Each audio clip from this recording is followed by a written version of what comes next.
મજામાં છો ને? આજે આપણે બનાવીશું કાઠિયાવાડના ફેમસ લસણિયા સેવ મમરા. તેના માટે મેં 250 મમરા લીધા છે. 2 વાડકી સેવ છે. સેવ પણ તમે ઝીણી મોટી લઈ શકો. 2 ચમચી કાશ્મીરી લાલ મરચું છે અને 2 ચમચી મારું રેગ્યુલર લાલ મરચું છે. 20 કળી લસણ છે. 1 ચમચી મીઠું છે અને એ જ 8 ચમચી તેલ લીધું છે. આ ચટણી માટે છે અને તળવા માટે તેલ છે. મમરા ક્રિસ્પી એવા લેવાના.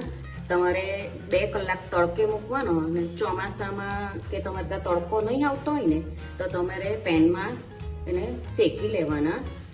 આપણે પહેલાં ચટણી બનાવીશું. મેં મિક્સર જાર લીધું છે. તમે ખાંડણીમાં પણ બનાવી શકો. આ ચટણીમાં લસણ લઈ લઈશું. બેવા મરચાં લઈ લઈશું અને આ મીઠું પણ. આપણે એને પહેલાં તો એકદમ લીસું નથી કરવાનું, દરદરું જ કરવાનું છે. લસણની ચટણી બનાવી લીધી. આ રીતે લસણ થોડું અંદર રહીને એના ક્રન્ચીનેસ આવે ને તેવું જ રાખવાનું. આપણે પહેલાં એક પેન લઈ લઈશું. પેનને હમણાં ગેસ પર નથી મૂકવાનું. એમાં તેલ લઈ લીધું છે. એમાં આપણે આ ચટણીને પહેલાં મિક્સ કરી લેવાનું.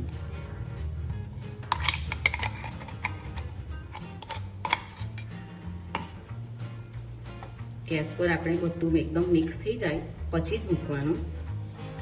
આપણું લસણ મરચાં તેલ સાથે એકદમ બરાબર મિક્સ થઈ ગયા છે. હવે ગેસ પર મૂકીશું. એકદમ જ ધીરો રાખવાનો છે. અત્યારે આ તમને વધારે તેલ દેખાઈ રહ્યું છે પણ આ લસણ તેલ પી જશે. બધું આખું તેલ અંદર મિક્સ થઈ જશે.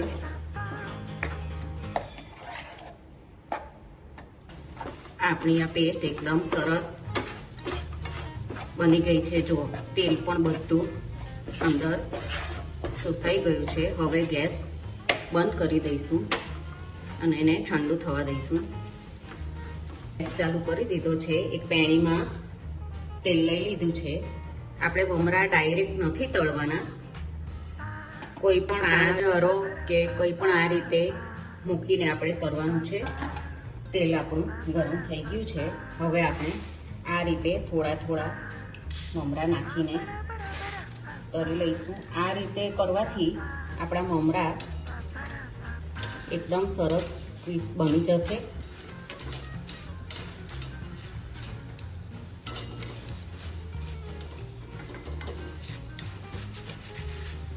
અને આ રીતે બનાવશો ને તો તમારે એકદમ લાંબા ટાઈમ સુધી આ સેવ મમરા, લસણિયા સેવ મમરા સરસ રહેશે. આપણે આ રીતે બધા જ મમરા તળી લઈશું. એક જ મિનિટ થાય છે આપણને આ તળતા. વધારે ટાઈમ નથી કરવાનો. બધા મમરાને તળી લીધા છે. થોડાક ઠંડા થાય એટલે આપણે એમાં સેવ અને લસણ મરચાંની ચટણી બનાવી હતી તે મિક્સ કરીશું. આપણે મમરા ઠંડા થઈ ગયા છે. એમાં આ સેવ લઈ લઈશું. એકદમ એને બરાબર મિક્સ કરી દઈશું.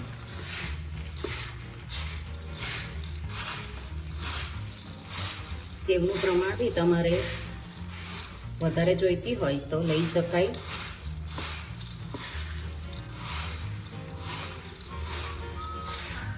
આમાં આપણે હવે લસણ અને મરચાંનું જે ચટણી કરી છે તે નાખીશું. બધી જ લઈ લેવાની છે. આ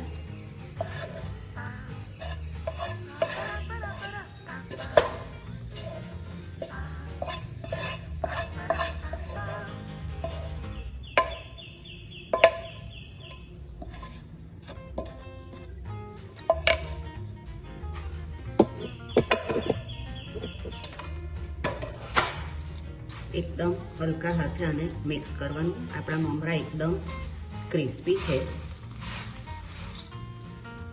2 હાથે એકદમ ધીરે ધીરે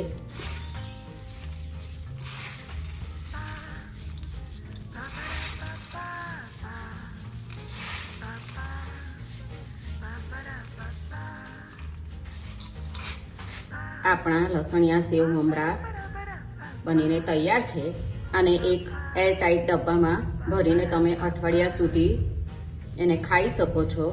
એટલા જ ટેસ્ટી બને છે આ સેવ મમરા કે તમને બનાવશો ને તો વારે વારે એમ કહેશે કે પાછા બનાવો.